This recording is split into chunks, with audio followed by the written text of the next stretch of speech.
అందరికీ నమస్కారం. నేను మీ గోపాల్ అయ్యంగార్. అనేక సందర్భాల్లో దయ్యాలు ఉన్నాయా, ఉంటే అవి మనల్ని పీడిస్తాయా అనేటువంటి టాపిక్ జరుగుతూ ఉంటుంది. దయ్యాలు అనేసరికి మనకి దయ్యాలు, భూతాలు, పిశాచాలు అని అనేక రకాలు తెలుగులోనే కాదు, హిందీలో కానీ, భారతదేశంలో ఉన్న అన్ని భాషల్లో కానీ, ముఖ్యంగా ఇంగ్లీష్లో కూడా డెవిల్ అని, ఎవిల్ అని, ఇంప్ అని అనేక పేర్లతో మనము ఈ యొక్క పిశాచాలకి, దయ్యాలకి పేర్లు పెడుతుంటాం. మళ్ళీ మన భాషల్లో, మన పురాణాలు, జానపదాలు, ఇతిహాసాల్లో కానీ లోపలికి వెళ్తే డెప్త్గా పిశాచాల్లో ఎన్నో రకాల వర్గాలు ఉన్నాయి. అంటే మనుషుల్లో కూడా ఎంతో చక్కగా బ్రహ్మణోస్య ముఖమాసీత్ బాహు రాజ్యన్యకృత ఉరు తదస్య యద్వైశ్య పద్మాంగ్ శూద్రో అజాయత. మనుషుల్లో 4 కేటగిరీలు ఉంటాయండి. బ్రాహ్మణులు అనేవాళ్ళు వేద పండితులు, వేదాలు మాట్లాడి సాత్వికంగా ఉండి శాకాహారం తినేవాళ్ళు, కేవలం భూసురులు అంటారు, భూమి మీద తిరిగేటువంటి దేవతలు. వీళ్ళందరూ నా ముఖం నుంచి ఉద్భవించారు అని చెప్పేసి నారాయణుడు యొక్క వాక్కు. రెండవ మాట ఏమంటే, ఎవరైతే ఖండబలం కలిగి, భుజబలం కలిగి 10 మందికి మనం సహాయం చేయాలి, 10 మందిని రక్షించాలి, వాళ్ళ కోసం మనం జీవితం అంతా ధారపోయాలి, ప్రాణత్యాగానికైనా సిద్ధంగా ఉండాలని వాళ్ళు క్షత్రియులు అన్నమాట. అంటే రాజులు, పోషకులు, గొప్ప రాజ్యాలు సంపాదించి ప్రజలకు అనేక రకాల పథకాలు, అనేక రకాల వాళ్ళకి వైద్యం కానివ్వండి, ఆరోగ్యం కానివ్వండి, వాళ్ళ యొక్క విషయాల్లో చదువులు కానివ్వండి, అన్నదానం కానివ్వండి, రహదారుల నిర్మాణం కానివ్వండి, అన్ని వసతులు కూడా ప్రభుత్వాలు ఏర్పరిచి కల్పించారనమాట వాళ్ళకి. అది ఒక వర్గం. మూడవ వర్గం మనం చూసుకుంటే వైశ్యో ధన సమృద్ధి. ఈ యొక్క ఉరు తదస్య యద్వైశ్య అంటే ఈ యొక్క వైశ్యులు అంటే ఒక కోమటి వాళ్ళు అని ఒకప్పుడు పాతకాల మాట, అది పనికిరాని మాట అనమాట. కోమటి వాళ్ళు అంటూ ఏమి ఉండదు అక్కడ. వైశ్యాస్ అంటే ఎవరైతే డబ్బు బాగా ఉండి ఆ డబ్బుని పరిశ్రమల మీద పెట్టి అనేక మందికి ఉపాధి కల్పించి ఆ పరిశ్రమలో అనేక రకాల ఉత్పత్తులు తయారు చేసి వాటిని ప్రపంచం మొత్తానికి కూడా అమ్మి డబ్బు చేసుకునే వాళ్ళని వైశ్యులు అంటారన్నమాట. 4వది కేటగిరీ ఏంటంటే శూద్రులు. వీళ్ళు ఏం చేయరు, వీళ్ళు నిర్మాణాలు, భవన నిర్మాణాలు, రాజ్య నిర్మాణాల్లో పాల్గొంటారు. రహదారులు వేయాలన్నా, హాస్పిటల్ కట్టాలన్నా, భోజనాలు ఏర్పాటు చేయాలి, అన్నిటికీ కూడా శూద్రులు అనే 4వ వర్గం వాళ్ళు ఈ లైన్ ఎంచుకుంటారన్నమాట. వాళ్ళు పెద్ద పెట్టుబడి పెట్టలేరు, వ్యాపారం చేయలేరు. వాళ్ళు రాజుల్లాగా ప్రజల్ని రక్షించేంత దమ్ము, స్తోమత, ధైర్యము లేని వాళ్ళు, పండితుల్లాగా వేద మంత్రాలు చెప్పలేని వాళ్ళు అన్నమాట. అది 4వ కేటగిరీ మనుషులు. వాళ్ళు ఆ మార్గాన్ని ఎంచుకుంటారు. వీళ్ళు ఏం చేస్తారంటే కుల వృత్తులు చేసుకుంటూ ఉంటారు. కుల వృత్తులు చేసుకుంటూ అనేక సమాజంలో అనేక పనుల్లో వీళ్ళు నిర్మాణంలో పాల్గొంటారు. ఈ 4 వర్గాలు మన మనుషుల్లో ఏ విధంగా అయితే ఉందో, పిశాచాలు, భూతాలు, దయ్యాలు ఈ దాంట్లో కూడా అనేక రూపాలు, వర్గాలు ఉంటాయి అని చెప్పేసి మన యొక్క పురాణాలు చెప్తున్నాయి. నిజానికి ఇవి ఉన్నాయా లేవా అంటే, ఈ రోజుల్లో పిల్లలకి మన వర్మ గారు, రామ్ గోపాల్ వర్మ గారు తీసే దయ్యం సినిమాలు కానివ్వండి, లేనిపోని ఒక భయాలకు గురి చేసి జనాలకి ఒక ఆసక్తి కలిగించేటువంటి సినిమాలు, టెన్షన్తో పెట్టిన సినిమాలు, అడ్వెంచర్ సినిమాలు పెట్టి ఆ సినిమాల ద్వారా వాళ్ళు డబ్బు బాగా సంపాదించుకున్నారు. నిజంగా అదంతా వాళ్ళ ఊహ కల్పితం. నిజంగా అవి జరగవు, అవి అలాంటివి ఉండవు. కానీ నిజంగా ఏమన్నా ఉందా అంటే ఖచ్చితంగా ఉంది. అది రూటే వేరనమాట. ఎందుకంటే చూడండి, తప్పకుండా మనుషుల జీవితంలో మంచి చెడు రెండూ ఉంటాయండి.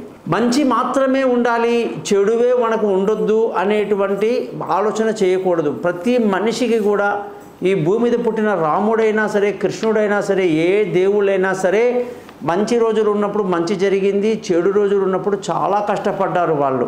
మరి మంచి చెడు అంటే దానికి అర్థం ఏంటంటే, మంచి అంటే దేవుడు, చెడు అంటే దయ్యము అని అర్థం. అంటే నెగిటివ్ ఆలోచనలు మనిషి లోపల ఏవైతే వస్తాయో అవన్నీ పిశాచాల గుణాలన్నమాట. ఎవరికైతే పాజిటివ్ ఎనర్జీ వస్తుందో, పాజిటివ్గా సమాజం మీద ఆలోచిస్తారో వాళ్ళు దేవుళ్ళు అన్నమాట. వాళ్ళ యొక్క పాజిటివ్ ఎనర్జీ అన్నమాట దేవతల కింద లెక్క.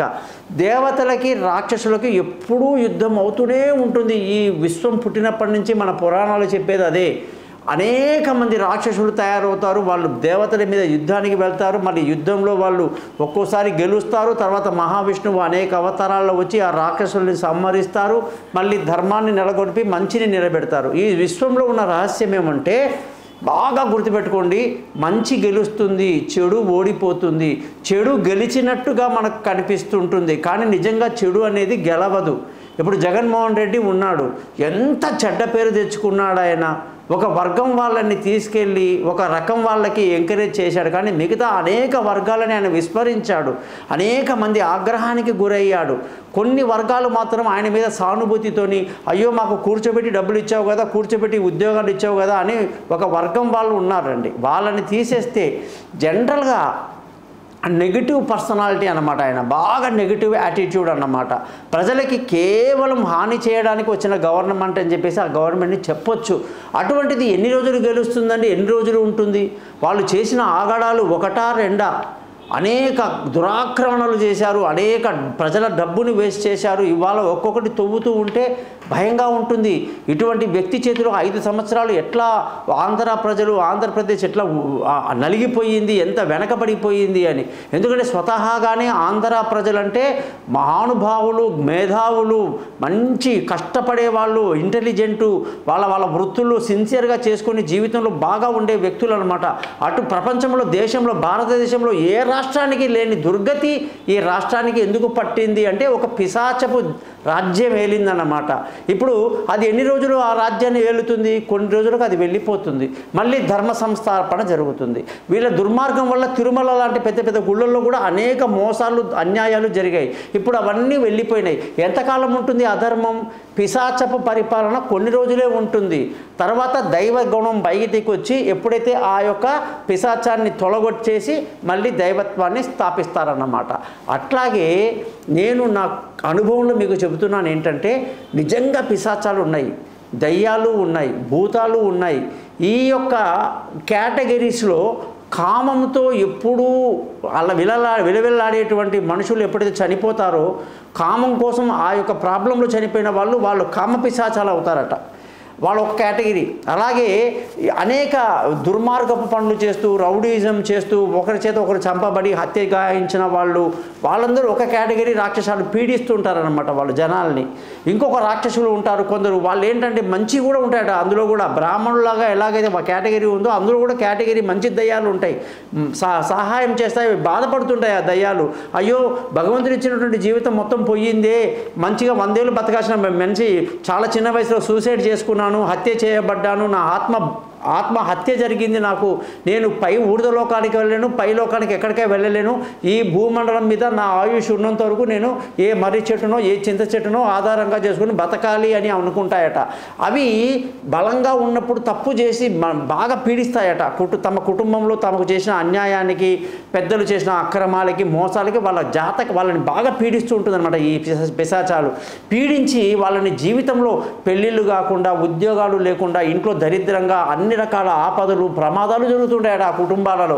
అయ్యో మా ఇంట్లో ఏదో ఉందండి, రండి చూడండి అని మమ్మల్ని పిలుస్తూ ఉంటారు చాలా జనరల్గా.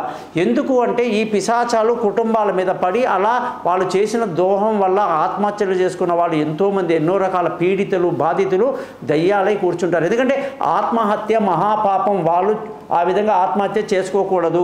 భగవంతుడు ఇచ్చిన ఆయుష్ మొత్తం ఉండాలి. ఎవరైతే జనరల్గా చనిపోతారో, చనిపోయినప్పుడు మంచిగా మామూలుగా ఆయుష్లో చనిపోయిన వాళ్ళకి చనిపోయిన వెంటనే అనురూపంలో ఉన్నటువంటి జీవాత్మ బయటికి వస్తుంది కదా, అక్కడ 4 బొటన వేళ్ళంతా యమ భటులు కానీ, దేవతా భటులు కానీ, లేదా నారాయణ భటులు కానీ, కైలాస భటులు కానీ వస్తారట. వాళ్ళ కేటగిరీకి సంబంధించిన వాళ్ళు వచ్చి వాళ్ళని 11 రోజులు ఆ చుట్టుపక్కలనే తిప్పుతారట. ఆ ఇంట్లో మనుషుల దగ్గర, బంధువుల దగ్గర వాళ్ళందరినీ చూస్తారట. ఆత్మరూపంలోనే చూసి బాధపడుతూ ఉంటారట. నేను వచ్చిన పని ఏంటి, నేను చేసిన పని ఏంటి, ఎంతమందికి ఎంత ద్రోహం చేశాను, ఎంత కష్టపెట్టాను, ఎంత మంచితనం లేకుండా బతికానని. ఆ 11 రోజుల తర్వాత 12, 13 రోజు మొత్తం ప్రోగ్రాం అయిపోయిన తర్వాత 13వ రోజు వాళ్ళు ఊర్ధ్వలోకాలకి, పితృదేవ లోకాలకి, యమలోకాలకి, స్వర్గలోకాలకి వాళ్ళ కేటగిరీకి వెళ్ళిపోతుంటారనమాట. ఈ విధంగా జనరల్గా మరణం జరిగితే అలా జరుగుతుంది. కానీ ఈ బలవన్మరణం వల్ల, ప్రమాదాల వల్ల, యాక్సిడెంట్ల వల్ల చనిపోవడం వల్ల అల్పాయుషులో ఎవరైతే పోతారో వాళ్ళు పిశాచాలుగా, భూతాలుగా, ప్రేతాలుగా ఉండి జనాలను పీడిస్తూ, కొందరు దుఃఖపడుతూ, ఇంత బీభత్సమైన దరిద్రమైనటువంటి ప్రేతాత్మగా నేను బతుకుతున్నానే అని చెప్పి దుఃఖంలో ఉండి ఉండి వాళ్ళ టైం వచ్చినప్పుడు వాళ్ళకు ఈ యొక్క మోక్షం అనేది ఏర్పడుతుందని చెప్పేసి మనకు రాఘవేంద్ర స్వామి చరిత్రలో కూడా, రాఘవేంద్ర స్వామి ఎప్పుడైతే పండితుడై ఆయన ఎప్పుడైతే మధ్వాచారి అయిపోయి ఆయన సన్యాసం స్వీకరిస్తే ఆయన భార్య కూడా బావిలో దూకి పడి చనిపోయిందట. ఆమె ప్రేతమైనప్పుడు రాఘవేంద్ర స్వామి ఆమెకు గతిని ఏర్పరిచారట. నాకు గతి లేదు, గతి లేదంటే గతిని ఇచ్చారంట రాఘవేంద్ర స్వామి.